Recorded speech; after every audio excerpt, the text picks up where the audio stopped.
2024 के चुनावी रण का आगाज हो चुका है और तीसरे चरण के नामांकन की प्रक्रिया भी शुरू हो चुकी है। और इस सब के बीच आज राष्ट्रीय जनता दल ने अपना घोषणा पत्र जारी कर दिया। घोषणा पत्र का नाम रखा गया है परिवर्तन पत्र। और सबसे बड़ी बात ये कि इसका ऐलान करते समय तेजस्वी यादव ने न सिर्फ उन 24 मुद्दों की बात की जिसे उनकी पार्टी उठाने वाली है, बल्कि इस बार उन्होंने एक डेडलाइन देने की भी कोशिश की है कि जो बातें कही जा रही हैं, जो वायदे किए जा रहे हैं, आखिर उनका क्रियान्वयन कब तक होगा। आपको बताएं कि जहां बिहार के विशेष राज्य को लेकर फिर से वादा किया गया है, वहीं दूसरी तरफ ये भी कहा गया है कि इस बार सिर्फ विशेष राज्य का दर्जा नहीं मिलेगा बिहार को, बल्कि इस बार बिहार के लिए एक स्पेशल पैकेज की भी घोषणा कर दी है, अब से ही कर दी है। और सबसे बड़ी बात ये कि ये 1,60,000 करोड़ रुपए का पैकेज होगा, जिसके हिसाब से 40 लोकसभा सीटों के लिए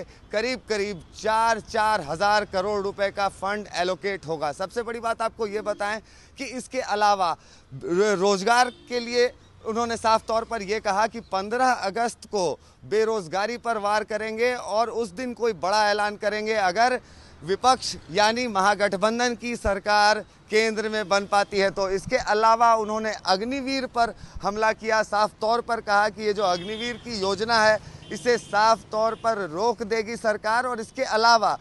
जो पैरामिलिट्री फोर्सेस के जवान शहीद होते हैं कर्तव्य पथ पर, उन्हें शहीद का दर्जा दिया जाएगा। सबसे बड़ी बात यह कि ये दर्जा एकदम वैसा ही होगा जैसे कि भारतीय आर्म्ड फोर्सेस में बाकी सैनिकों को मिला करता है। इसके बाद उन्होंने और तरह तरह की बातें कही, कहा कि 200 यूनिट बिजली फ्री देंगे जिस तरह दिल्ली में अब दी जा रही है। और इसके अलावा सबसे बड़ी बात ये रही कि जब कांग्रेस ने अपना घोषणा पत्र जारी किया था तो उसने 30 लाख नौकरियों की बात की थी, लेकिन इसके आगे बढ़ते हुए राष्ट्रीय जनता दल ने 1 करोड़ नौकरी की बात की है और साफ तौर पर कहा है कि 30 लाख तो बैकलॉग्स हैं जो भर दिए जाएंगे, लेकिन जो 70 लाख हैं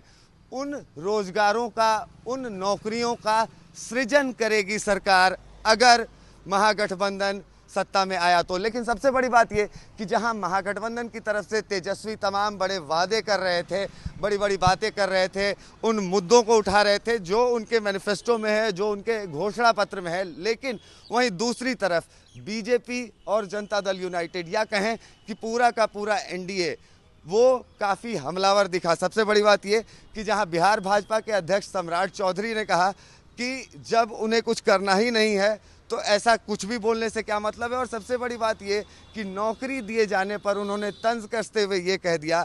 कि सबको पता है कि जब उनका परिवार सत्ता में था तो नौकरियां किस तरह से दी जाती थी। लेकिन सबसे बड़ी बात ये कि सम्राट चौधरी तो पहले से भी राष्ट्रीय जनता दल पर, तेजस्वी यादव पर हमलावर रहे हैं, लेकिन इस बार चिराग की एंट्री हो गई है इस पूरे विवाद में। और चिराग ने भी साफ तौर पर यह कह दिया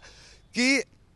सबको पता है कि आखिर कैसे नौकरियां दी जाती थी तब जब लालू राबड़ी का शासन चलता था। तो सबसे बड़ी बात यह कि जहां एक तरफ राजद की तरफ से तमाम बड़े वादे, तमाम बड़े दावे किए जा रहे हैं, वहीं दूसरी तरफ